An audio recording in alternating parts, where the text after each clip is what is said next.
नमस्कार, आप देख रहे हैं दूरदर्शन किसान कार्यक्रम हेलो किसान में आप सभी का स्वागत है। मैं हूं आपके साथ मोनालिसा। हेलो किसान कार्यक्रम एक ऐसा फोन इन कार्यक्रम है जिसमें हम कृषि क्षेत्र से जुड़े हुए अलग अलग विषय अलग अलग दिन चुनकर लाते हैं और इसके साथ ही विशेषज्ञों से विस्तार से कार्यक्रम के दौरान हमारी चर्चा होती है। इस बीच आपकी भी भूमिका अहम होती है क्योंकि आप भी अपने सवालों के साथ सीधे हमारे साथ इस कार्यक्रम में जुड़ सकते हैं। आप हमारे टोल फ्री नंबर के जरिए कॉल कर सकते हैं या फिर ईमेल के जरिए अपना सवाल भेज सकते हैं या फिर सोशल मीडिया के अलग अलग प्लेटफॉर्म्स के जरिए भी अपने सवाल हम तक पहुंचा सकते हैं। तो आइए सबसे पहले हम आपको आज के विषय के बारे में बता दें। आज का विषय रहेगा मोटे अनाज की खेती, साथ ही हम बात करेंगे कपास की बुआई और उन्नत किस्मों के बारे में। जी हाँ, तो इन महत्वपूर्ण विषयों पर आज विस्तार से हम चर्चा करेंगे। इस बीच आप अपने सवाल पूछ सकते हैं हमारे टोल फ्री नंबर पे कॉल करके। हमारा टोल फ्री नंबर है 1800-113060 और 1800-113061। इसके साथ ही आपको बता दें कि ईमेल के जरिए भी आप अपने सवाल भेज सकते हैं। हमारा ईमेल आईडी नोट कर लें। ईमेल आईडी है hellokisan2015@gmail.com। सवाल भेजने के साथ साथ अपना नाम और स्थान भी जरूर लिखें। हमारे साथ विशेषज्ञ मेहमान मौजूद है, आइए आपका परिचय करा दे। हमारे साथ डॉक्टर शिवाधार मिश्र इस वक्त मौजूद है, जो कि प्रधान वैज्ञानिक है शस्य विज्ञान सभाग IRI पूसा नई दिल्ली से। साथ ही डॉक्टर देवाराम बाजिया भी हमारे साथ इस वक्त मौजूद है, सहायक आचार्य हैं श्री कर्ण नरेंद्र कृषि विश्वविद्यालय जोबनेर राजस्थान से। आप दोनों का बहुत बहुत स्वागत है हेलो किसान कार्यक्रम में। तो आइए हेलो किसान कार्यक्रम में बातचीत की शुरुआत करते हैं और सबसे पहला हमारा जो विषय है मोटे अनाज की खेती, इसके बारे में बातचीत करते हैं। जी हाँ, मोटे अनाज का आपने नाम सुना होगा। इसके साथ ही हाल ही में प्रधानमंत्री ने इसे श्री अन्न का दर्जा दिया है। साथ ही कदन्न या फिर अंग्रेजी में मिलेट्स के नाम से भी हम इसे जानते हैं। तो आइए इसके बारे में सबसे पहले समझते हैं हम। डॉक्टर शिवाधार जी, मोटे अनाज से हम क्या समझे, क्या जाने, हमें विस्तार से बताएं। जी हाँ, देखिए मोटे अनाज, इनको जो कई नाम आपने बताए हैं, भूले बिसरे अनाज भी कह सकते हैं जी। इनको कदन्न भी कहते हैं। और चूंकि अन्न है और बहुत आदर सूचक शब्दों में इसका नया नाम जो हमारे प्रधानमंत्री जी ने रखा है वो है श्री अन्न। श्री अन्न किसी भी चीज़ को अगर हम सम्मानपूर्वक अगर बुलाते हैं तो इसका नाम श्री अन्न भी है।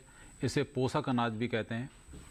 तो इस तरीके से देखा जाए तो इसके कई नाम हैं और नाम के हिसाब से जिस तरीके से कई नाम हैं वैसे इसकी गुणवत्ता भी अच्छी है। जैसे हमारे जब से ये बौनी प्रजातियां धान गेहूं इत्यादि की आई, जब अधिक उपज वाली फसलें आईं और प्रजातियां आईं, तब से इसका ये भूले बिसरे सीरीज़ में आ गए, क्योंकि इनको हम लोग भूल गए कि इनको भी उगाना था। और हमारे यहाँ काफ़ी क्षेत्र में उगाया जाता था, या तो मिलवा फसल के रूप में उगाते थे या कभी बाउंड्री प्लांटेशन, जो लोग खेत के चारों तरफ लाइन लगा देते थे, या अंदर लाइनों में, या वैसे छिड़क के, मतलब इसका कहीं न कहीं पे थोड़ा बहुत ज़रूर रहता था हमारे सभी किसान भाइयों के लिए यहाँ। और इसके दानों को हम उपयोग करते थे जो कि बहुत ही पौष्टिक होते थे। बिल्कुल, पौष्टिकता में इसका कोई जवाब नहीं, क्योंकि इसमें जो गेहूं की तरह जो कुछ तत्व ऐसे होते हैं, जैसे ग्लूटिन, कहीं कहीं पे हमारे बहुत सारे लोगों को खाने से उसकी एलर्जी होती है गेहूं के खाने से, लेकिन इसमें इस तरीके की कोई चीज़ नहीं थी। उसके साथ साथ जब हम गेहूं और चावल की बात करते हैं, इसमें फाइबर, जो डाइटरी फाइबर होता है वो बहुत कम होता है, जिसकी वजह से आजकल आप देखते होंगे कि सब तरफ हमारे समाज में कोई डायबिटीज़ का शिकार है, कोई उच्च रक्तचाप से, ब्लड प्रेशर की कई तरीके की बीमारियां हो रही हैं। और कब्ज इसका मुख्य कारण होता है। और कब्ज तब होता है जब फाइबर कम हो हमारी डाइट में। तो ये जो श्री अन्न जितने भी थे, इनमें ज़्यादातर डाइटरी फाइबर बड़े अच्छी मात्रा में होता है और उसकी वजह से कभी भी कब्ज नहीं होती थी। साथ साथ इनमें जो मिनरल तत्व होते हैं, पोषक तत्वों में मिनरल तत्व जो बहुत ज़रूरी है हमारे खाने में, तो वो सब प्रचुर मात्रा में कैल्शियम, मैग्नीशियम इत्यादि इस तरीके के कई जो सूक्ष्म पोषक तत्व भी होते हैं। लौह तत्व है, जैसे बाजरा में काफी होता है। इसी तरीके से अलग अलग श्री अन्नों में अलग अलग तरीके के तो काफी गुणकारी है ये मोटे अनाज या फिर पोषक अनाज जिन्हें हम कह सकते हैं, क्योंकि ये पोषकता से भरपूर है। तो इनकी खेती किसानों के लिए किस तरह से लाभदायक है, खेती के दौरान किन किन बातों का ध्यान रखें, इस पर भी विस्तार से बातचीत करेंगे आज के इस कार्यक्रम में। आइए उससे पहले नजर डाल लेते हैं इस रिपोर्ट पर।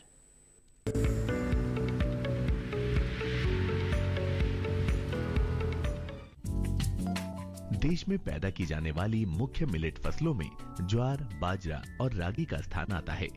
छोटी मिलेट फसलों में कोदो, कुटकी, सवा आदि की खेती की जाती है। हमारे पूर्वज और किसान मोटे अनाज के उत्पादन पर निर्भर रहे हैं। मोटे अनाज की हिस्सेदारी 40% थी। इसे मोटा अनाज इसीलिए कहा जाता है क्योंकि इनके उत्पादन में ज्यादा मशक्कत नहीं करनी पड़ती। ये अनाज कम पानी और कम उपजाऊ भूमि में भी उग जाते हैं। ज्वार, बाजरा, मक्का और मडुआ जैसे मोटे अनाज में पौष्टिकता की भरमार होती है। मोटे अनाज की मांग को देखते हुए इसकी उपज को बढ़ाने पर भी जोर दिया जा रहा है। मौजूदा समय में भारत में उगाई जाने वाली 3 प्रमुख मोटे वाली फसलों में ज्वार, बाजरा और रागी शामिल है। ये कठोर एवं सूखा प्रतिरोधी फसलें हैं जिनका वृद्धि काल गेहूं या चावल की फसल की तुलना में कम होता है। इसके अलावा मोटे अनाजों को गेहूं या चावल की फसल की तुलना में कम जल की आवश्यकता होती है। मोटे अनाज कम उपजाऊ मिट्टी में भी अच्छी उपज दे सकते हैं और तुलनात्मक रूप से इनको कीटनाशकों की उतनी जरूरत नहीं होती है। मोटे अनाज की फसल बारिश पर निर्भर होती है और खरीफ के मौसम में इनकी खेती की जाती है। भारत दुनिया का सबसे बड़ा मिलेट यानी मोटे अनाज उत्पादक देश है।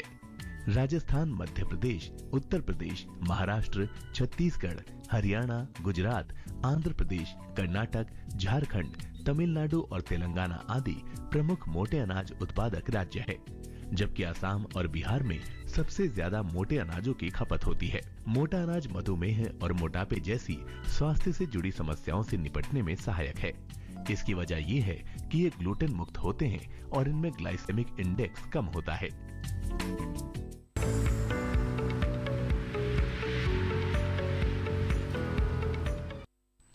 जी हाँ, तो रिपोर्ट आपने देखी। आइए अब बातचीत को आगे बढ़ाते हैं और कपास की खेती के बारे में बातचीत करते हैं। डॉक्टर देवाराम, आपसे जानना चाहेंगे कि कपास हमारी प्रमुख फसल है, ऐसे में इसकी जो व्यावसायिक खेती है वो किसानों के लिए किस रूप से महत्वपूर्ण है और किस स्तर पर इसकी खेती हमारे देश में की जाती है? किसान भाइयों नमस्कार। जैसे कि आपको पता ही है, कपास जो है एक नकदी फसल है और इसका जो महत्वपूर्ण है ये इसलिए है कि इसको सफ़ेद सोना के नाम से भी जाना जाता है। बिल्कुल।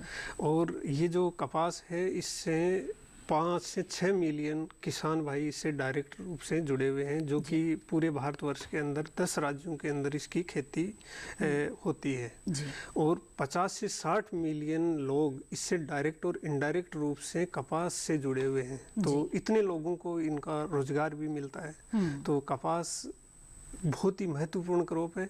और अगर हम इसका बिजाई से ही, जो कि अभी सही समय चल रहा है, मई का जो महीना इसकी बिजाई के लिए सबसे उपयुक्त माना गया है, और इस समय अगर हम इसकी बिजाई सही ढंग से करें, बीजों का चुनाव है जिसमें हम आगे डिस्कशन का चर्चा करेंगे, तो अगर सही बीज की मात्रा और सही बीज का चुनाव करके हमने जो भी वैज्ञानिक तरीके से अगर हम करते हैं तो निश्चित तौर पे जो सफ़ेद सोना जो उगलता है खेत के अंदर वो आपको मिलेगा और इसका फायदा होगा। बिल्कुल। तो किसानों को काफी लाभ हो सकता है अगर वैज्ञानिक पद्धति के अनुसार वो कपास की खेती करे। तो क्या है वैज्ञानिक पद्धति और कौन कौन सी है इसकी उन्नत किस्में, इसके बारे में विस्तार से चर्चा करेंगे आज के इस कार्यक्रम में। आइए उससे पहले नजर डाल लेते हैं इस रिपोर्ट पर।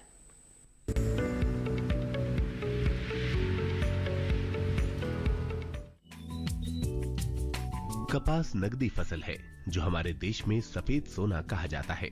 भारत में कपास की सबसे ज्यादा खेती गुजरात, महाराष्ट्र और तेलंगाना में की जाती है। हमारे देश में देसी और बीटी दोनों ही कपास की खेती की जाती है। बीजों के जमाव के लिए न्यूनतम 16 डिग्री तापमान, फसल की बढ़वार के समय तापमान 21 से 27 डिग्री सेल्सियस अच्छा माना जाता है। कपास के लिए कम से कम 50 सेंटीमीटर वर्षा का होना जरूरी है। कपास के लिए मिट्टी में जल धारण और जल निकासी दोनों क्षमताओं का होना जरूरी है। जहां सिंचाई की सुविधाएं उपलब्ध हो वहां बलुई दोमट मिट्टी में इसकी खेती की जा सकती है। इसके लिए पीएच मान 5.5 से 6 अच्छा माना जाता है। वहीं किस्मों की बात की जाए तो अमेरिकन कपास में Pusa 8-6, LS 886, F286, F1378, Ganganagar अगेती। संकर किस्मों में फतेह LDH 11, LH 144, धनलक्ष्मी, उमा शंकर, सूर्या। देसी किस्मों में HD1, HD 107, H 974, RG, Rohini, गुजरीत cotton मुख्य हैं। अमरीकी प्रजातियों की बुआई देसी प्रजातियों से कुछ पहले की जाती है। पंजाब, हरियाणा, उत्तर प्रदेश में इसकी बुआई आमतौर पर गेहूं की कटाई के बाद अप्रैल मई महीने में की जाती है। अप्रैल मई में बुआई करने से बढ़िया पैदावार मिलती है।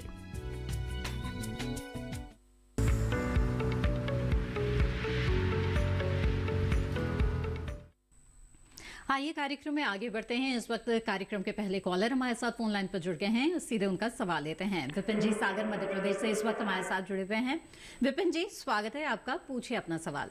जी मैम नमस्ते, मैं विपिन सागर से बात कर रहा हूँ। मैम मेरा एक सवाल था कि खरीफ की फसलों में हम मोटे अनाज बोना चाहते हैं तो प्रसंस्करण तो अभी नहीं कर पाएंगे, तो कौन सी फसल बोनी चाहिए उस हिसाब से कि जिसे हम बेच सकें। और दूसरा सवाल ये था कि जो भी फसल हम बोएंगे मोटे अनाजों में तो क्या उसकी सरकारी खरीद होगी या फिर हमें यूं ही मंडी में बेचना पड़ेगा? जी डॉक्टर शिवाधार क्या बताना चाहेंगे आप? देखिए ऐसा है कि मोटे अनाजों की जो बात हो रही है, श्री अन्न की बात हो रही है, उसको बोने का समय तो खरीफ ही ऋतु सबसे अच्छी मानी जाती है, क्योंकि ज़्यादातर फसलें मोटे अनाज वाली वो खरीफ ऋतु में ही बोई जाती हैं जी। और इनकी खास बात ये होती है, इनके लिए विशेष सिंचाई की आवश्यकता नहीं पड़ती है। अगर नमी एक बार सही है और जमाव सही हो गया तो बीच में अगर गैप भी आता है, जैसे बरसात के दिनों में देखा कि 15 से 20 दिन का कभी कभी बारिश नहीं होती है, तो उसमें ये बड़े सफलतापूर्वक ये उगते हैं, इनमें कोई ज़्यादा नुकसान नहीं होता है और पुनः बारिश होने पे फिर ये पुनः अपनी अवस्था में आ जाते हैं और उपज पे कोई खास प्रभाव नहीं पड़ता है।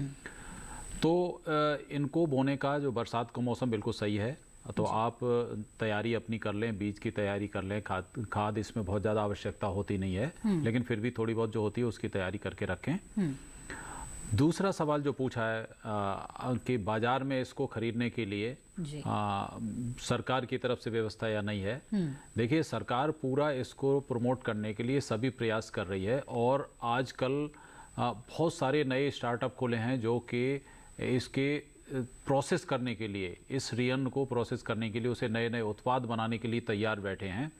और मुझे एक संख्या पूरी तो नहीं एकदम पता है, लेकिन करीब 200 के करीब स्टार्टअप ऐसे हैं जो कि इस क्षेत्र में कार्य कर रहे हैं।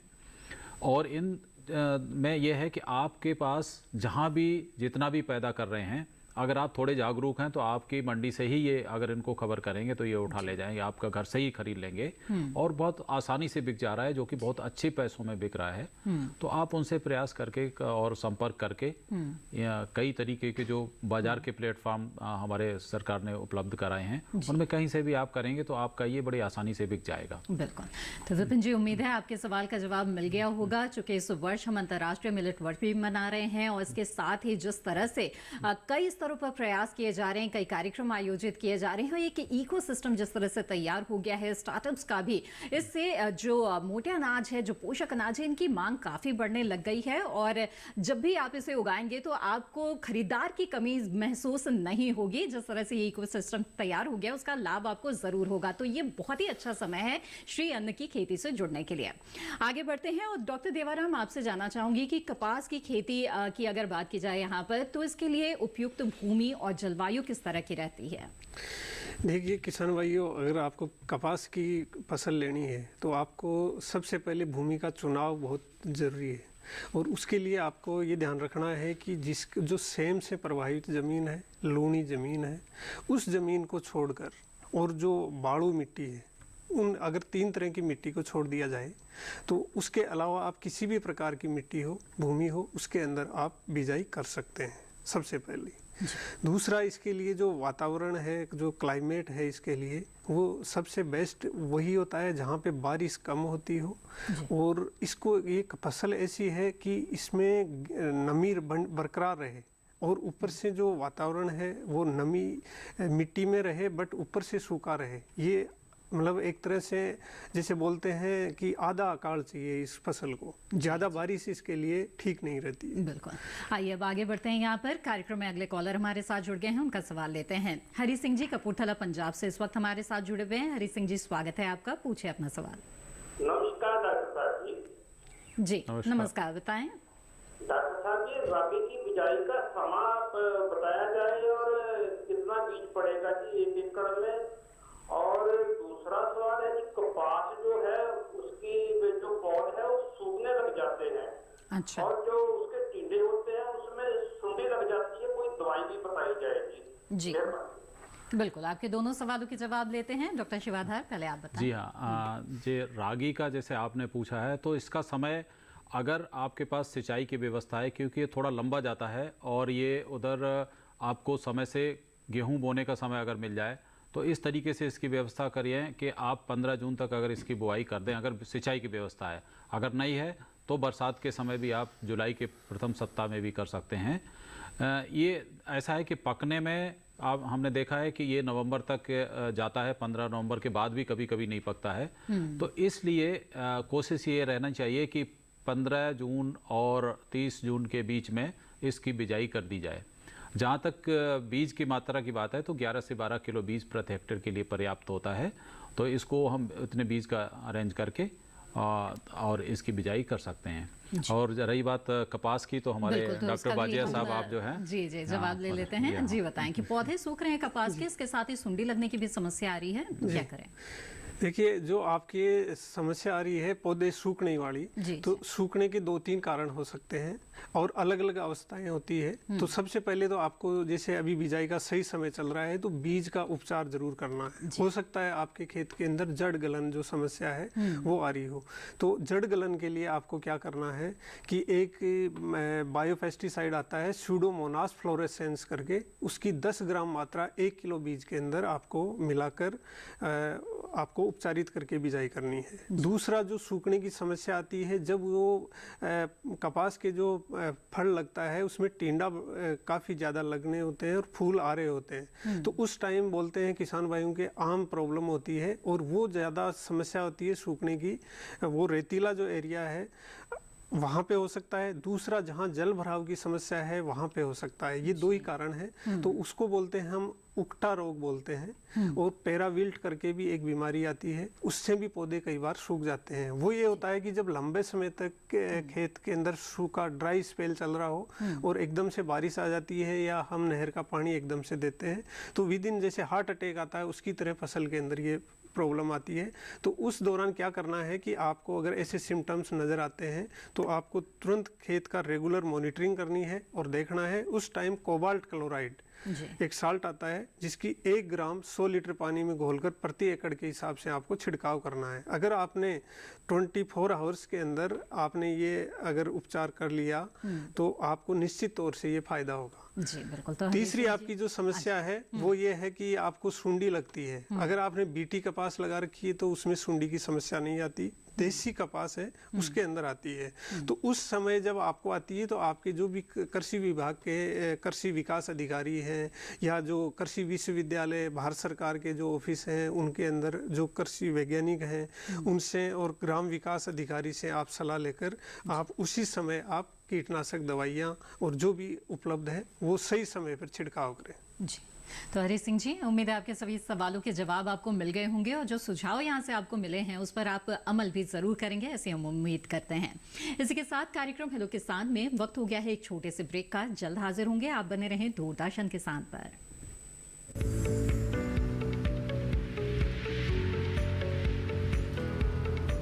अरे भाई, सुना नहीं क्या? केसीसी ने किसानों का जिंदगी बदल दिया है। देश के छोटे किसान 1,60,000 रुपए तक का कर्ज बिना किसी गारंटी को ले पाएंगे। ब्याज खोरों से भी पीछा छुटा। मैं तो जैविक खेती का पूरा सामान मंगा लिया। केसीसी का भी कोई दबाव नहीं है। ब्याज चुकाने के लिए पूरा 1 साल मिलता है। समय पर भुगतान करने पर केवल 4% के सालाना ब्याज पे लोन मिल गया मुझे।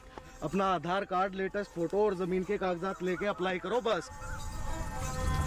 और नामांकन भरने के लिए जेब भी ढीली नहीं करनी पड़ी।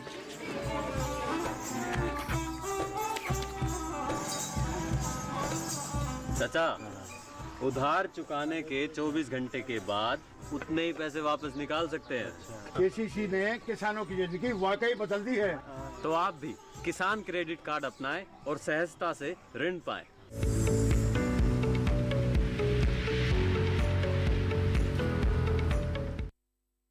ब्रेक के बाद आप सभी का फिर से स्वागत है। आप देख रहे हैं कार्यक्रम हेलो किसान। इस कार्यक्रम में आज हम मोटे अनाज की खेती और साथ ही कपास की बुआई और उन्नत किस्मों के बारे में चर्चा कर रहे हैं।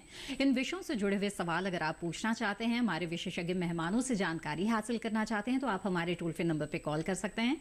हमारा टोल फ्री नंबर है 1800-113060 और 1800-113061।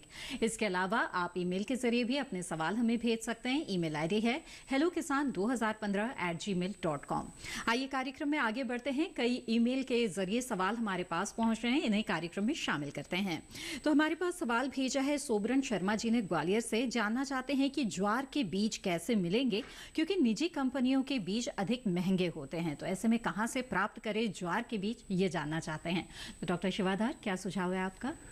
देखिए, ज्वार के बीज आप सही कह रहे हैं कि जो निजी कंपनी वाले बीज होते हैं महंगे होते हैं, लेकिन कुछ निजी कंपनियों के बीज महंगे तो होते हैं लेकिन गुणवत्ता युक्त भी होते हैं। उसके अलावा जो सार्वजनिक उपक्रम हैं वहाँ से भी बीज, जैसे हमारा नेशनल सीड कॉरपोरेशन है, इसके भी आउटलेट हैं, उसमें भी आपको बीज प्राप्त किए जा सकते हैं जी। और इसके अलावा भी आप जो आपके पास में कृषि विश्वविद्यालय हैं या भारतीय कृषि अनुसंधान परिषद के जो संस्थान हैं, उनसे भी आप खरीद सकते हैं, लेकिन हर एक में इस पे काम नहीं होता है। तो आप कृषि विश्वविद्यालय जैसे महाराष्ट्र में, कर्नाटका में जो हैं, वहाँ पे प्राप्त किए जा सकते हैं इसके बीज। उसके मुख्य है कि जो सीड कॉरपोरेशंस हैं प्रदेश में भी हैं और जो हमारा नेशनल लेवल पे है, उनसे आप संपर्क करेंगे तो आपको अच्छे बीज प्राप्त हो जाएंगे। सोबरन जी, उम्मीद है आपके सवाल का जवाब मिल गया होगा। आगे बढ़ते हैं। इस वक्त हमारे साथ एक कॉलर जुड़े हुए हैं, उनका सवाल लेते हैं। नंदस्वरूप मिश्रा जी बाराबंकी उत्तर प्रदेश से हमारे साथ फोन लाइन पर जुड़ गए हैं। नंदस्वरूप जी, स्वागत है आपका। बताइए क्या जानना चाहते हैं।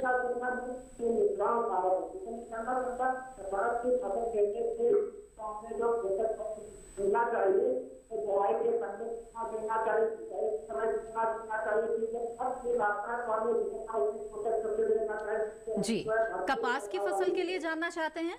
ठीक है, आइए जानते हैं। तो बताएं डॉक्टर देवाराम जी, कपास की फसल के लिए पोषक तत्व प्रबंधन जो है वो किस तरह से करना चाहिए? मिश्रा जी नमस्कार। जैसा कि आप पूछ रहे हो कपास की फसल में पोषक तत्वों का प्रबंधन, तो आपको इसमें क्या है कि 3 तरह की किस्में होती है। पहली है देसी कपास की किस्में, दूसरी अमेरिकन है, तीसरी संकर किस्में है। अगर आपको संकर किस्मों का बिजाई करनी है तो उसके अंदर जो नत्रजन उर्वरक है वो 100 से 120 किलो प्रति हेक्टर डालना है, और जो बाकी अमेरिकन और देसी किस्में हैं उसमें इसकी आधी मात्रा कर देनी है। इसी प्रकार जो फास्फोरस है और पोटास है वो 50 से 60 किलो प्रति हेक्टर डालना है। और जिंक आपको सबसे पहले मिट्टी टेस्ट करवानी है। अगर उसमें जो भी आपको सलाह दी जाती है उसके अनुसार अगर जिंक की डेफिशिएंसी होती है तो 20 से 25 किलो प्रति हेक्टर उसको डालें। अब बात ये आती है कि इसको दें कैसे। तो जो संकर किस्में हैं उसके अंदर जो नत्रजन उर्वरक है उसको आपको 3 बराबर भागों में बांटना है। पहला जो 1/3 जो मात्रा है नत्रजन उर्वरक की वो बिजाई के समय देना है, और दूसरी और तीसरी जो खुराक है वो आपको बोकी आने पे और फूल आने पे देनी है, और जो बचे हुए फास्फोरस, पोटास और जिंक है वो खेत की तैयारी के समय डालना है। और ये सब आपको तभी डालना है जब मिट्टी की जांच कर लें और उसकी रिपोर्ट आ जाए। और अगर आपके पास में इसके अलावा आपको अगर जो खेत में सड़ी गली रूढ़ी खाद जिसको बोलते हैं FIM, अगर वो आपको मिलती है तो वो जरूर डालें। उसमें 8 से 10 टन प्रति हेक्टर के हिसाब से खेत में मिलाएं। जी, आइए अब आगे बढ़ते हैं। इस वक्त हमारे साथ एक और कॉलर जुड़ गए हैं, उनका सवाल लेते हैं। नारायण सोलंकी जी महाराष्ट्र से इस वक्त हमारे साथ जुड़े हुए हैं। नारायण जी, स्वागत है आपका। बताइए क्या जानना चाहते हैं। हाँ जी मैडम जी, नमस्कार। जी नमस्कार, बताएं। हाँ मैडम जी, मेरा सवाल ये है कि कपास की लागत जून में कौन से तारीख को करना? अच्छा, ठीक है, बताएं डॉक्टर देवाराम। वो जून में कपास की खेती करना चाहते हैं। ओके, तो नारायण जी आपका जो कपास की जो बिजाई है अगर आपको करनी है तो आप 10 जून तक आप बिजाई कर सकते हैं। ये सबसे उपयुक्त टाइम है, और ये जो महीना चल रहा है इस समय लगाएं। और जो आपका क्षेत्र आता है वो मध्य भारत के अंदर आता है। अब आपको ये देखना है कि आपको देसी लगानी है या संकर किस्में लगानी है। तो करीब करीब जो बीटी कपास है, मैं आप उसकी बात करता हूँ, तो 3000 से भी ज़्यादा भारत सरकार के द्वारा इसकी किस्में अनुमोदित हैं। जो हमारे भारतवर्ष को 3 क्षेत्र रीजन्स में डिवाइड किया गया है, उत्तरी रीजन, मध्य भारत और दक्षिणी भारत, तो उनके अलग अलग किस्में अनुमोदित हैं। कुछ कॉमन किस्में हैं जिसके अंदर आप उनमें से लगा सकते हैं, जैसे RCH 314 है, MRC 6029 है, 6025 है, MRC 7373 है, MRC 7393 है, MRC 7383 है। तो ये कुछ किस्में हैं जो कॉमन है, इनको आप लगा सकते हैं। इसके अलावा अगर आपको देसी किस्में लगानी है तो उसमें CICR 2 है और AH1 है, LD 327 है, HD 123 है। ये कुछ किस्में हैं जो आप लगा सकते हैं। जी, तो नारायण जी, उम्मीद है इस जानकारी से जरूर आपको लाभ होगा। जान लिया आपने कि जून में कब तक आप बिजाई कर सकते हैं और साथ ही आपके क्षेत्र के लिए कौन सी उन्नत किस्में कपास की उपलब्ध हैं। आगे बढ़ते हैं, कुछ सवालों को यहाँ पे शामिल करते हैं जो ईमेल के जरिए हमें मिल रहे हैं। प्राण सिंह लोधी जी ने सवाल भेजा है रायसेन मध्य प्रदेश से। इनका कहना है कि ये समा, बाजरा, ज्वार की खेती करना चाहते हैं और इसकी उन्नत किस्म कौन कौन सी है ये जानना चाहते हैं। साथ ही सवाल ये है कि क्या मध्य प्रदेश में इसकी खेती की जा सकती है या नहीं। तो डॉक्टर शिवाधार बताएं। देखिए, ऐसा है कि सांबा, बाजरा और तीसरी फसल ज्वार, ये तीनों ही फसलें, बाजरा और ज्वार तो बहुत ही कॉमन फसलें हैं और ये मध्य प्रदेश में जो जबलपुर में कृषि विश्वविद्यालय है वहाँ से इसका बीज भी प्राप्त कर सकते हैं, इसकी जानकारी भी प्राप्त कर सकते हैं। इसके अलावा इंदौर में भी इनका है एक विश्वविद्यालय, कॉलेज है, तो वहाँ से भी इनको प्रजातियाँ मिल सकती हैं। जी। बाजरा की और ज्वार की दोनों की खेती सफलतापूर्वक मध्य प्रदेश में होती है और की जा सकती है।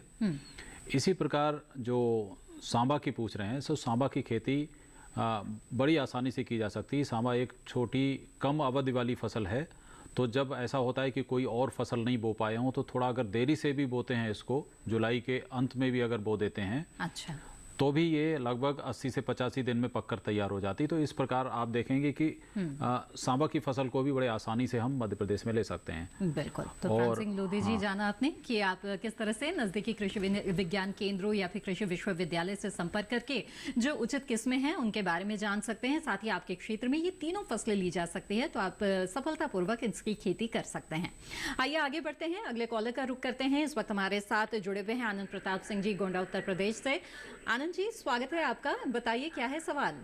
नमस्कार मैम जी, हम ये जानना चाहते हैं जी कि हम उत्तर प्रदेश संबंध रखते हैं, तो यहाँ कौन सी किस्म का कपास लगाने कि अच्छा उत्पादन मिल सके और मिट्टी किस प्रकार का होना चाहिए और मिट्टी का पीएच मान कितना होना चाहिए। जी बताएं डॉक्टर देवारा।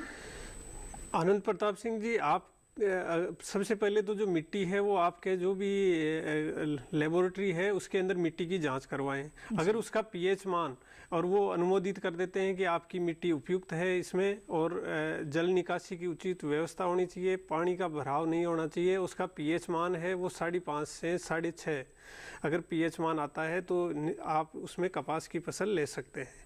अब आपको ये चुनाव करना है कि आपको देसी किस्में लगानी है, अमेरिकन लगानी है या संकर किस्में हैं। तो उसके लिए आपको अपने जो भी कृषि विभाग के कृषि अधिकारी हैं या जो कृषि विश्वविद्यालय हैं या भारतीय कृषि अनुसंधान परिषद का जो भी वहाँ पे ऑफिस है, उनके वैज्ञानिकों से आप सलाह ले सकते हैं।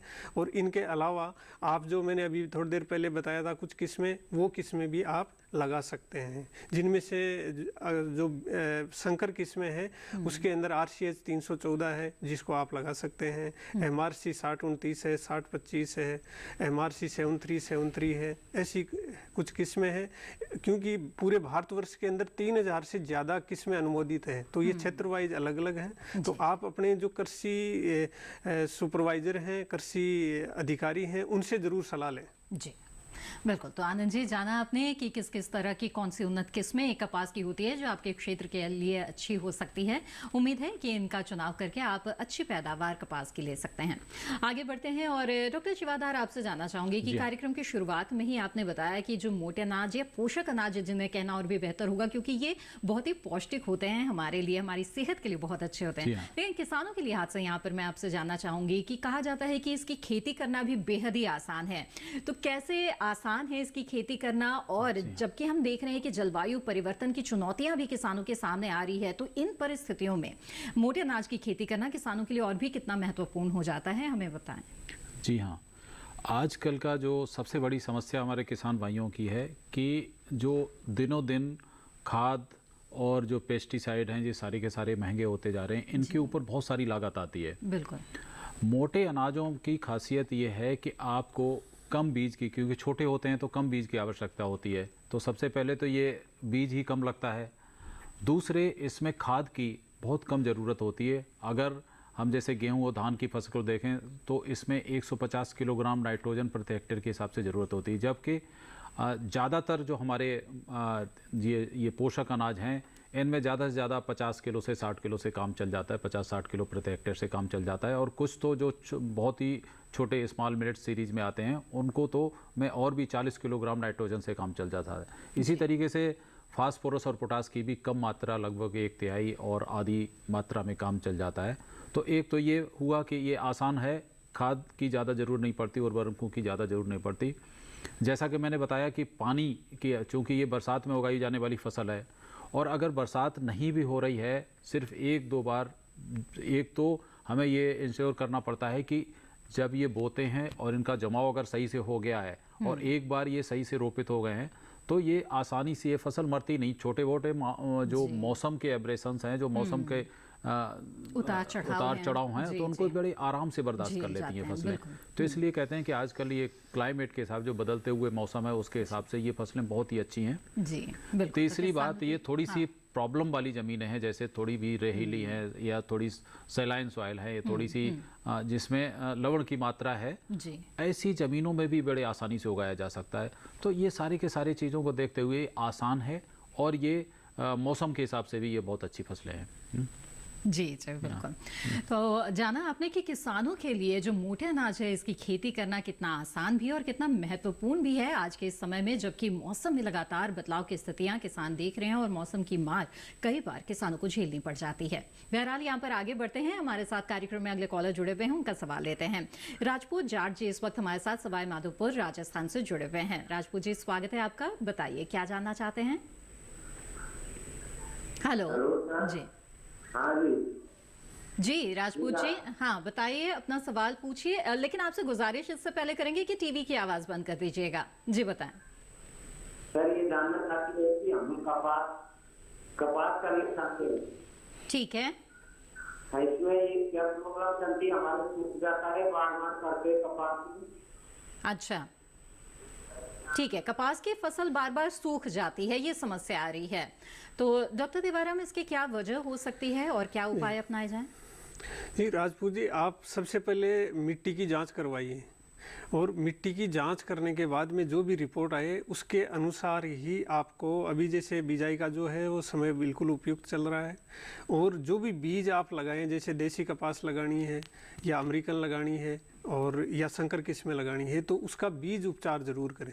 क्योंकि ज़्यादातर किसानों की जो मैंने देखने में आया है उसमें 2 ही समस्या आती है। एक तो जड़ गलन बीमारी आती है, जो कि उसमें पानी अगर भर गया, और कुछ बीज जनित बीमारियां होती है, उसकी वजह से भी कई बार पौधे सूखने लग जाते हैं। दूसरी जो सूखने की समस्या आती है वो या तो पानी खड़ा हो गया जब बारिश के टाइम में, उसमें जल निकासी का उचित प्रबंधन नहीं हो, और उसमें फल टिंडे ज़्यादा बनते हैं, उस टाइम वो एक पैराविल्ट और उखेड़ा नाम की बीमारी आती है।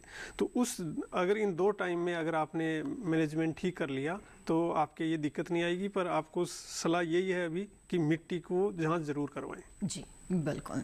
तो राजपूत जी, जाना आपने कि जो फसल है उसके सूखने की क्या क्या वजह हो सकती है, और सुझाव दिया है कि मिट्टी की जांच आप जरूर कराएं, और इसके साथ ही बीजोपचारित करना भी बेहद ज़रूरी होता है। जब भी आप बुआई करते हैं उससे पहले तो इन बातों का ध्यान ज़रूर रखा करें।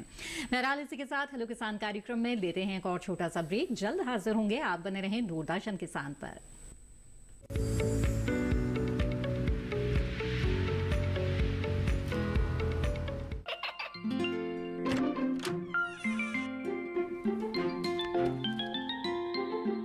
ये क्या हो रहा है?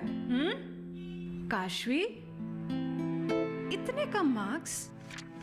काशू, बेटा पढ़ा करो, पढ़ोगी नहीं तो आगे कैसे बढ़ोगी? मम्मा मैं भी तो आपसे यही कहना चाहती हूँ, पढ़ा करो। आप पढ़ोगे नहीं तो आगे कैसे बढ़ोगे? मतलब?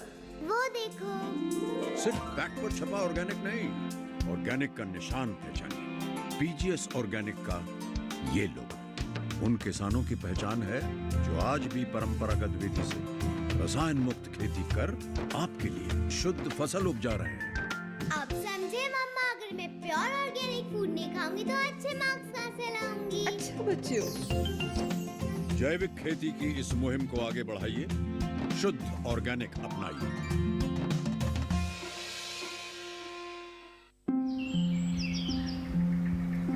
अरे अरे अरे क्या कर रहा है? इधर इधर इधर, हम बोल रहे हैं तेरे बीजू का। पुतला बोल रहा है? हाँ, पक्षियों से तो हम खेत को बचा लेते हैं, पर इन घातक रसायनों से कैसे बचाएं? मतलब? देख बेटा, तू जो ये अंधाधुंध रसायन मिलाता है ना, मिट्टी की सेहत बिगड़ने लगी है। और जब माटी ही कमजोर पड़ जाएगी तो उपज कैसे सेहतमंद होगी? हाँ? अरे पहले ऐसा नहीं था। पूछना अपने बड़े बुजुर्गों से, कैसे फसल लहलहाती थी, शुद्धता झलकती थी। हाँ, माटी भी तंदुरुस्त और लोग भी। अरे पहली वाली बात कहाँ? पर अब तो सब यही डाले हैं। सब नहीं, आज भी लाखों जागरूक किसान परंपरागत विधि से फसल उगा रहे हैं। खर्चा कम और उपज की कीमत भी बेहतर पा रहे हैं। ठीक है भाई, मैं भी आज से जैविक खेती शुरू करूंगा। माटी से प्रेम की परंपरा है परंपरागत खेती।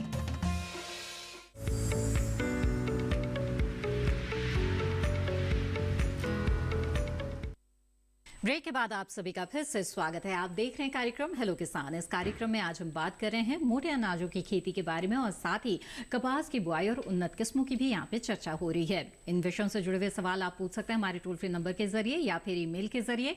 ईमेल आईडी है hellokisan2015@gmail.com। इस वक्त हमारे साथ कॉलर जुड़े हुए हैं, आइए सीधे उनका रुख करते हैं। सुभाष महाजन जी खरगोन मध्य प्रदेश से इस वक्त हमारे साथ फोन लाइन पर हैं। सुभाष जी स्वागत है आपका, पूछिए अपना सवाल। हेलो। हेलो जी सुभाष जी, आप अपना सवाल पूछ सकते हैं। जी मैं मेरा सवाल ये है कि हमारे गुलाबी सुंडी की कपास में बहुत समस्या है। गुलाबी सुंडी की समस्या आ रही है कपास में? जी जी ठीक है, तो डॉक्टर देवाराम जी बताएं क्या उपाय है, कैसे बचाव करें? सुभाष जी, जो गुलाबी सुंडी की जो समस्या आती है वो इसलिए आती है कि हमने जो सिंथेटिक पायरेथ्रोइड्स का जो छिड़काव है वो हमने छोड़ दिया। तो आपको क्या करना है कि सिंथेटिक पायरेथ्रोइड्स के अंदर आते हैं जैसे अल्फामेथ्रिन है, साइपरमेथ्रिन है, डेल्टामेथ्रिन है, बाइफेंथ्रिन है। इनके अंदर 1 लीटर तिल का तेल मिलाना है। और जब भी आपके शुरुआती अगर देसी कपास लगा रखी है तो उसके अंदर आप स्टार्टिंग के अंदर जुलाई और अगस्त के महीने में जब फूल पत्ती बनना स्टार्ट होती है तो उसी टाइम एक छिड़काव ज़रूर कर दें। तो उससे क्या होगा कि जो ये फूल के अंदर अंडा देती है और वहीं से इसका लार्वा बन के और अंदर टिंडे के अंदर से खाता रहता है। तो आपको ये ध्यान रखना है कि शुरू के अंदर जब फूल बनता है तो उस टाइम इन कीटनाशक दवाओं का छिड़काव करें। और आप अपने जो भी कृषि विकास अधिकारी हैं उनसे मैं बार बार कहता हूं, उनसे आप सलाह ज़रूर लें और अपने नज़दीक जो भी कृषि विभाग का ऑफिस है उनसे मिलते रहें और खेत को नियमित तौर पे देखते रहें। जी सुभाष जी, उम्मीद है इन सुझाव पर ज़रूर आप अमल करेंगे। आगे बढ़ते हैं और डॉक्टर शिवाधार आपसे जानना चाहूँगी कि बताया आपने कि बहुत ही आसानी से इन फसलों की खेती की जाती है जिन्हें हम मोटे अनाज या पोषक अनाज कहते हैं।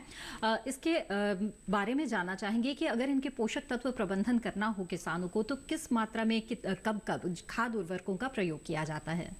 जी हाँ, देखिए कोई भी फसल है, हर एक फसल में पोषक तत्वों की विशेष आवश्यकता होती है क्योंकि जब ज़मीन में हमारे पौधे जब उगते हैं तो सारी खुराक ज़मीन से लेते हैं जी।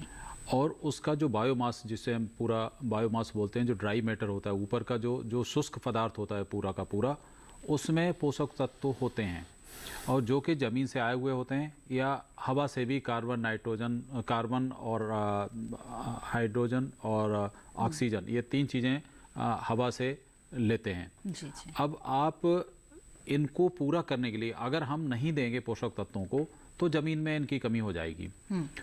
तो इसमें निश्चित ही कम उपजाऊ ज़मीनों पर हमारे ये जितने भी पोषक अनाज हैं ये तैयार हो सकते हैं, इनकी सफलतापूर्वक खेती की जा सकती है। लेकिन अगर देखा जाए, जैसा कि मैंने बताया कि जो हाई यील्डिंग वेराइटीज़, जो ज़्यादा उपज देने वाली प्रजातियां हैं धान गेहूं वगैरह की, उनकी तुलना में मैंने बताया कि आधे से तिहाई मात्रा ही इसकी ज़रूरत पड़ती है। और उदाहरण के तौर पे भी मैंने बताया, जैसे बाजरा में भी 60 किलोग्राम नाइट्रोजन और लगभग इतनी पोटास और फास्फोरिक एसिड से काम चल जाता है। 40 किलोग्राम और फास्फोरिक एसिड से काम चल जाता है। इसी प्रकार अगर देखा जाए रागी में, तो रागी में भी बहुत कम ज़रूरत होती, 50 किलोग्राम नाइट्रोजन से काम चल जाता है प्रति हेक्टेयर से, 40 किलोग्राम फास्फोरस और पोटास की मात्रा जमीन में उपलब्ध मात्रा के अनुसार। इसी प्रकार जो सूक्ष्म पोषक तत्व हैं उनकी भी उनके बारे में भी जानेंगे। माफ कीजिएगा डॉक्टर शिवाधार जी, इस वक्त हमारे साथ कॉलर जुड़ गए हैं, उनका सवाल ले लेते हैं पहले। प्राण सिंह लोधी जी रायसेन मध्य प्रदेश से इस वक्त हमारे साथ फोन लाइन पर जुड़ गए हैं। प्राण सिंह जी स्वागत है आपका, जी बताइए। नमस्कार सभी स्वास्थ्य जो बैठे हुए सबको नमस्कार। मेरा सवाल ये था कि मैं समा, ज्वार और बाजरा का 5-5 किलो का ट्रायल खेती करना चाह रहा था, तो उसके विषय में मैं जानना चाह रहा था कि कितने जगह में इसका बीज पड़ेगा। और दूसरा सवाल मेरा कपास को लेकर था कि उसके पेड़ों की दूरी कितनी रखना चाहिए और इसकी मतलब फलन फूलन कितने दिन में सूरज आ जाता है। जी बिल्कुल, आपके दोनों सवालों के जवाब आइए लेते हैं। और आपने मेल भी भेजा था सामा, ज्वार और बाजरे की खेती आप करना चाहते हैं इसके बारे में, जिसका जवाब डॉक्टर शिवाधार ने बस सबसे थोड़ी देर पहले ही दिया। अब आप जानना चाहते हैं कि कितनी मात्रा में जो बीज दर है उसकी जरूरत पड़ती है, तो डॉक्टर शिवाधार बताएं। जैसे आपने सांबा की बात बताई, सांबा का 4 से 5 किलोग्राम बीज 1 हेक्टेयर के लिए पर्याप्त होता है। तो 5 किलो बीज है तो लगभग 1 हेक्टेयर आप इसमें बो सकते हैं। इसी तरीके से बाजरा और ज्वार का भी आपने पूछा है, तो ज्वार में कम से कम 20 से 25 किलोग्राम बीज प्रति हेक्टेयर के हिसाब से ज़रूरत पड़ती है। तो 5 किलो मतलब 1/4 हेक्टेयर आप ज़मीन बो सकते हैं। लेकिन बाजरा को आप आधे हेक्टेयर से थोड़ा सा ज़्यादा बो सकते हैं, क्योंकि 10 से 11 किलो बीज की ज़रूरत पड़ती है। और ये निर्भर करता है कि आप जो है सबसे ज़्यादा बुआई के ऊपर निर्भर करता है, आप सीड ड्रिल से बो रहे हैं या हल के पीछे कूड़ में बो रहे हैं। लेकिन मैं आप सभी किसान भाइयों को बताना चाहूँगा कि पंक्ति से पंक्ति में बोने की कहीं कहीं पे छिटकवा बो देते हैं, और इससे कि और कार्य करने में मुश्किल होती है, बाकी जो शस्य क्रियाएं होती है। तो इनको हमेशा पंक्तियों में लगाएं, भले ही ये पोषक अनाज हैं, छोटे हैं, लेकिन इनको पंक्तियों में ही लगाना चाहिए। तो इस प्रकार आप को हमने इसकी बीज दर बता दी। बाकी कपास के पौधों की दूरी हमारे आइए जान लेते हैं, और पौधों की दूरी कितनी होनी चाहिए। जी डॉक्टर देवाराम बताएं। जी, जो कपास की आपको पंक्ति से पंक्ति और पौधे से पौधे की दूरी रखनी है, वो जो 3 किस्में हैं, देसी, अमेरिकन और संकर किस्में हैं, सब में अलग अलग है। तो जो देसी किस्में हैं उसके अंदर आप 60 से 65 सेंटीमीटर पंक्ति से पंक्ति की दूरी और 20 से 30 सेंटीमीटर पौधे से पौधे की दूरी रख सकते हैं। दूसरी जो अमेरिकन किस्में हैं उसके अंदर भी आप 65 से 70 सेंटीमीटर पंक्ति से पंक्ति की दूरी और 20 से 30 सेंटीमीटर पौधे से पौधे की। अब रही संकर किस्में, तो संकर किस्में होती है, इनके अंदर आप 100 सेंटीमीटर पंक्ति से पंक्ति और पौधे से पौधे की भी रख सकते हैं। और आजकल क्या है कि जो पौधों की पहले कंसेप्ट ये दिया जाता था कि पौधे जितने कम होंगे उसमें बीमारियां, कीड़े कम लगेंगे और पैदावार ज़्यादा होगी। बट आजकल इसको कम करके 50 सेंटीमीटर 60 सेंटीमीटर पंक्ति से पंक्ति और पौधे से पौधे की भी कर सकते हैं। 90 सेंटीमीटर पे भी आप लगा सकते हैं। इसी के अनुसार इसके बीज की मात्रा आपको प्रयोग लेनी होगी। जैसे संकर किस्में है, इसके अंदर 1.5 किलो से लेके 3 किलो प्रति हेक्टेयर तक जो दूरी है उसके हिसाब से आपको करना है। सबसे महत्वपूर्ण बात यह है आपको कि जो लगाने का जो तरीका है, अगर आप डोलियां बना के लगाते हैं तो उससे आपको कई सारे फायदे होंगे। एक तो 25 से 30% पैदावार बढ़ेगी डोलियां लगाने से। दूसरी, उसमें जो पानी की मात्रा है वो आपकी 25% तक की पानी की मात्रा बचेगी। उसमें आपको खरपतवार निकालने के के अंदर निराई गुड़ाई करने में, कीटनाशक दवाइयों का छिड़काव करने के अंदर, चुगाई करने में, और अगर मान लो बारिश ज़्यादा हो जाती है तो उस केस के अंदर भी आपको पानी निकासी में आसानी रहेगी, और जो जड़ गलन जो बार बार सवाल पूछा जा रहा है वो जड़ गलन बीमारी नहीं होगी और पानी का उचित निकासी हो सकेगी। तो इस तरह से अगर आप करोगे तो निश्चित तौर पे आप अच्छी पैदावार ले सकोगे। जी, प्राण सिंह लोधी जी, आपके सभी सवालों के जवाब यहाँ पर आपको विस्तार से मिल गए हैं। उम्मीद है इन जानकारियों का लाभ आप जरूर उठाएंगे। इसी के साथ कार्यक्रम हेलो किसान में वक्त है एक और छोटे से ब्रेक का। जल्द हाजिर होंगे, आप बने रहें दूरदर्शन किसान पर।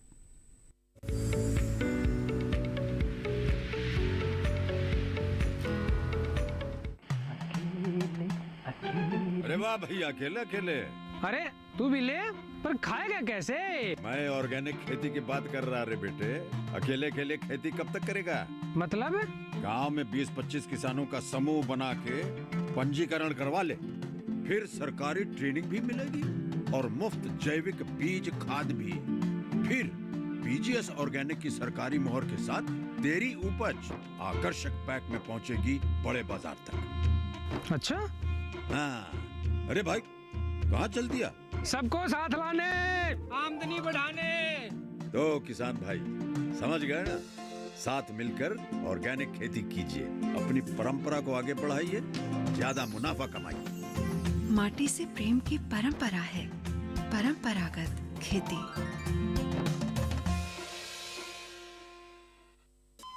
अरे सुन तो। मुझे क्या सुनाना चाहते हो? जो सुनाओ मेरी सौतन को। किसको? अरे वही तुम्हारा मोबाइल फोन जिससे सुबह शाम दिन रात चिपके रहते थे और कहते थे किसान कॉल सेंटर से बातें हो रही हैं। अच्छा ये बात है। हाँ, क्यों? क्या हुआ? अब बात नहीं होती क्या? अब तो झट से बात हो जाती है। ऐसा क्या? हाँ, अब तो ज्यादा लाइनें और खास तकनीक के कारण खेती के माहिरों से तुरंत बात हो जाती है। और अगर कभी लाइन व्यस्त हो तो अपनी समस्या फोन पर रिकॉर्ड करा दो, वहाँ से फोन आ जाता है और समस्या की हल का मैसेज भी आ जाता है। ये देखो आ गया। अरे वाह, इसका मतलब इंतजार की घड़ी अब खत्म। हाँ। तभी मैं सोचूं कि आजकल मुझ पर इतना प्यार क्यों आ रहा है। कृषि संबंधी समस्याओं का अपनी भाषा में तुरंत हल पाने के लिए पूरे भारत में किसी भी फोन से हेल्पलाइन नंबर पर संपर्क करें। किसानों का दोस्त किसान कॉल सेंटर।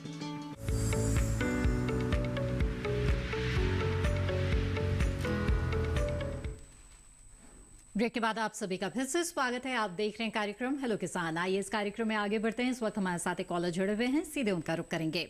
धर्मेंद्र पवार जी मध्य प्रदेश से इस वक्त हमारे साथ फोन लाइन पर हैं। धर्मेंद्र जी, स्वागत है आपका, पूछिए अपना सवाल। हेलो। हाँ नमस्कार। जी नमस्कार धर्मेंद्र जी, बताइए क्या जानना चाहते हैं?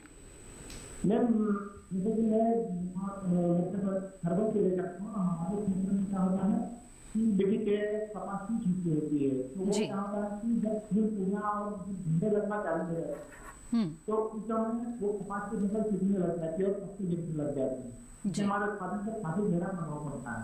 किस कारण? जी डॉक्टर देवाराम, बीटी कपास लगाते हैं और उसमें कीड़ों की समस्या आ रही है। जी धर्मेंद्र जी, अगर आप बीटी, एक तो सबसे पहले मैं आपको ये सलाह दूंगा कि जो बीटी है वो आप ऑथोराइज जो सोर्स हैं, भारत सरकार से अनुमोदित किस्म है, आपके क्षेत्र में जो रिकमेंडेड किस्म है उसी को लें। और आगे से बीटी के अंदर जो कीड़े जो आप बता रहे हो, तो बीटी में जो चूसक कीट हैं उनकी समस्या आती है, तो उसके लिए एक हमारा विंडो सिस्टम बना हुआ है जो भारत सरकार से, जो भारतीय कृषि अनुसंधान संस्थान के परिषद के जो ऑफिस हैं और जो कृषि विश्वविद्यालय हैं आपके, उनके साथ में भी प्रोग्राम चल रहे हैं और उनसे अनुमोदित हैं। उसके अनुसार ही आप कोई भी कीटनाशक दवा है वो कृषि जो सुपरवाइजर हैं, कृषि अधिकारी हैं, कृषि वैज्ञानिक हैं, उनसे सलाह लेकर करें। तो जो चूसक कीट हैं उनके लिए सबसे पहले आपको क्या करना है कि बिजाई करते समय बीटी, वैसे तो बीज उपचार आता है ऑलरेडी, तो बीज का उपचार नहीं है तो ये देख लें कि उसमें बीज उपचार करें। उसके लिए आता है एक इमिडाक्लोप्रिड 600 FS, जिसकी 7 ग्राम मात्रा प्रति किलो बीज के हिसाब से उपचारित करना है। दूसरा, उसके अंदर अगर आपके खेत में दीमक की समस्या है तो उसके लिए क्लोरोपाइरीफॉस 10 मिलीलीटर प्रति किलो बीज के हिसाब से उससे उपचारित करना है। और इसके बाद में आपको क्या करना है कि 40 दिन तक किसी भी प्रकार की कोई सिंचाई नहीं करनी है। पहली सिंचाई आपको 40 दिन पे करनी है और 60 दिन तक जो इसमें कीड़े की जो समस्या आती है वो आपको शुरुआती अवस्था के अंदर किसी भी प्रकार का, जब तक 2 महीने की फसल नहीं हो जाती, कोई कीटनाशक दवा का छिड़काव नहीं करना है। अगर आपको करना है तो उसके अंदर आपको नीम के जो प्रोडक्ट हैं, बायोपेस्टिसाइड हैं, उनका छिड़काव करें। उससे ये फायदा होगा कि आपके खेत के अंदर जो मित्र कीट हैं, हम क्या करते हैं, किसान भाई गलती ये करता है कि कीटनाशक दवा का जब मित्र कीटों की पॉपुलेशन बढ़नी होती है, जनसंख्या, उसी टाइम हम कीटनाशक दवा का छिड़काव कर देते हैं और वो सबसे पहले खत्म हो जाते हैं। और फिर उसके बाद में जो कीट हैं उनका आउटब्रेक होता है और हम उनको कंट्रोल नहीं कर पाते और उनमें कीटनाशक दवाइयों के प्रति सहनशीलता डेवलप हो जाती है। तो इनको आपको रोकना है और बाकी जो आर्थिक कगार है उसके आधार पर ही करना है और सलाह लेकर करनी है आप। तो धर्मेंद्र जी, उम्मीद है इन सुझाव पर आप अमल जरूर करेंगे। आगे बढ़ते हैं और यहाँ पर कुछ सवाल ले रहे हैं जो ईमेल के जरिए हमें मिल रहे हैं। गुरदीप राजपूत जी ने सवाल भेजा है कि रागी कोथरा की पंजाब में बिजाई का उपयुक्त समय क्या है और अच्छा उत्पादन लेने के लिए क्या करें? जी, रागी के लिए पूछा है जी। पंजाब में भी रागी का जो बोने का उचित समय, जैसा मैंने बताया, 15 जून के करीब है। लेकिन अगर सिंचाई ना करना चाहें और बरसात पे ही निर्भर रहें तो पहली बरसात होने के तुरंत बाद इसकी बिजाई कर दें। तो ये तो उचित समय रहा। और जहाँ तक बीज की बात है तो आजकल सब चीज़ें ऑनलाइन उपलब्ध हैं, लेकिन अभी बीजों के मामले में कितनी संभावना है कि आपको सही स्रोत से मिल रहा है या नहीं मिल रहा है, ये अभी नहीं कहा जा सकता। तो जब तक कोई जो बहुत साख वाली जो जिनका नाम है जिन कंपनीज का, वो अगर बेचने लगेंगे तो आप उनसे खरीद सकते हैं। अन्यथा आप जो है कृषि विश्वविद्यालयों से संपर्क कर सकते हैं इसके बीज के लिए। और जो हमारा मुख्य इसको जो मोटे अनाजों का या जिसे कदन बोलते हैं, तो भारतीय कृषि अनुसंधान परिषद का एक संस्थान है हैदराबाद में, Indian Institute of Millet Research ji. तो वहाँ से भी आप संपर्क कर सकते हैं, वहाँ फ़ोन करके पता कर सकते हैं कि वो बीज बेच देंगे ऑनलाइन या नहीं। और अगर नहीं बेचते हैं तो कोई उनकी जो संस्था उनके साथ में काम कर रही होगी उसका वो पता देंगे, जिससे कि आप वहाँ से खरीद सकते हैं। बीज से जुड़े हुए कई और ईमेल भी आए हैं, इन्हें भी हम शामिल कर लेते हैं। संदीप मौर्य जी ने भी पूछा है कि कोदो और रागी का बीज कहाँ से मिलेगा? देखिए, ये बीज सारे के सारे बीज जितने भी हैं ये क्षेत्र विशेष में ही उगाए जाते हैं जी। तो अभी जो सबसे ज़्यादा इन्फॉर्मेशन या कहना चाहिए जो इसके बारे में जानकारी है तो उस भारतीय कृषि अनुसंधान के संस्थानों में ये, जैसे अल्मोड़ा में जी, अल्मोड़ा में विवेकानंद पर्वतीय कृषि अनुसंधान संस्थान है, तो यहाँ पर भी वहाँ से भी बीज प्राप्त किया जा सकता है, वहाँ भी इनका बीज मिलता है। इसके अलावा जो मैंने अभी आपको बताया हैदराबाद को जो इंडियन इंस्टीट्यूट मिलेट रिसर्च है, वहाँ से सभी प्रकार के बीज उपलब्ध हो सकते हैं और उनकी जानकारी मिल सकती है। तो सबसे सेवादार विजय जी ने सवाल पूछा है कि समा की अच्छी किस्म कौन सी है और सवाल वही है कि बीज कहाँ से मिलेगा? समा का वही बीज का जैसा मैंने बताया स्रोत वही है। ठीक है। और समा की किस्में अलग अलग क्षेत्र के हिसाब से अलग अलग हैं। अल्मोड़ा से निकली हुई कुछ विवेकानंद सीरीज की हैं, वीएल सीरीज की प्रजातियां हैं, 4-5 प्रजातियां हैं। उसके अलावा कुछ प्रजातियां जो हमारे हैदराबाद से निकली हैं। तो इन दो जगह से ही जो मुख्य स्रोत मैंने बताया कि हैदराबाद में Indian Institute of Millet research से अगर संपर्क करेंगे, जिसका कि वेबसाइट है, फ़ोन नंबर्स हैं, सब कुछ है, जो कि हमारे देश में कदन फसल या श्री अन्नों की जितनी भी जानकारी है उसमें अग्रणी संस्थान है। तो यहाँ से प्राप्त की जा सकती है, चाहे बीज की हो या इसकी प्रोसेसिंग की हो या इसके मार्केट की हो। डॉक्टर शिवादा, चलते चलते आपसे जानना चाहेंगे कि ये जो मोटे अनाज या पोषक अनाज है, इनकी अच्छी पैदावार हासिल करने के लिए आप उन्हें किसानों को क्या सुझाव देना चाहेंगे? जी हाँ, इसकी पैदावार अच्छी पैदावार करने के लिए हमारे किसान जैसे अन्य फसलों के लिए करते हैं कि अच्छी प्रजातियां लें, ठीक है, सही समय से बोएं और जो संस्तुत इसका जो है पोषक तत्व प्रबंधन है, दूसरे बोने का इसका तरीका बहुत जरूरी है। अगर समय से बोएं और उचित दूरी पर बोएं, उचित गहराई पर बोएं, जिससे जमाव सही हो। इसमें सबसे बड़ी समस्या है जमाव सही नहीं होता है जी। तो जब खेत में दूर दूर हो जाता है तो मेहनत तो उतनी करनी पड़ती है, लेकिन पौधे कम रह जाते हैं और उपज कम होती है। जी। तो इसका जमाव पे विशेष ध्यान दें। तो आप देखेंगे आप इस फसल से जितना उसका पोटेंशियल है, जितनी उसकी पैदावार की क्षमता है, तो पूरी क्षमता से वो फसल आपको उपज दे के जाएगी और अच्छी गुणवत्ता की उपज दे के जाएगी। बिल्कुल। डॉक्टर देवाराम, संक्षेप में जानना चाहेंगे कपास की खेती के दौरान किस तरह की समस्या आ सकती है, कुछ विशेष सुझाव?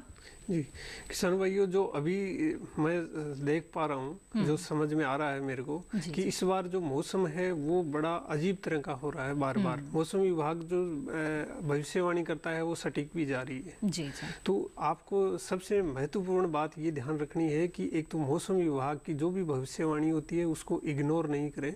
और कपास का जो बीज है वो काफ़ी महंगा आता है, अगर बीटी लगाते हैं तो वो तो बहुत कॉस्टली आता है।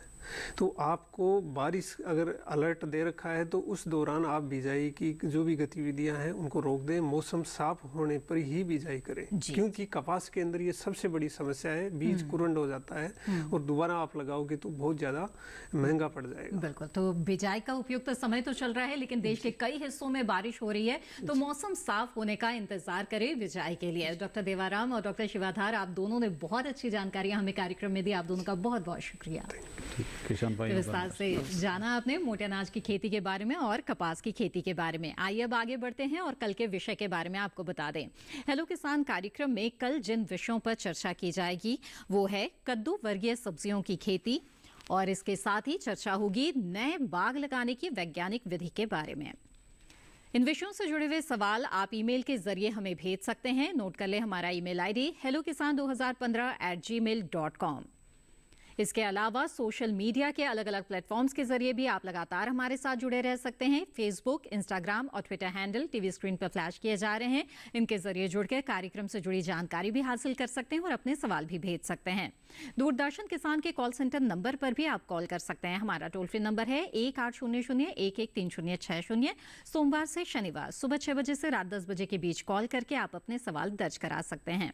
इसके साथ ही आपको बता दें कि जानकारियों से भरपूर हेलो किसान कार्यक्रम को आप दूरदर्शन किसान के यूट्यूब चैनल पर देख सकते हैं। इसके लिए टीवी स्क्रीन पर दिखाए जा रहे इस QR कोड को स्कैन करें।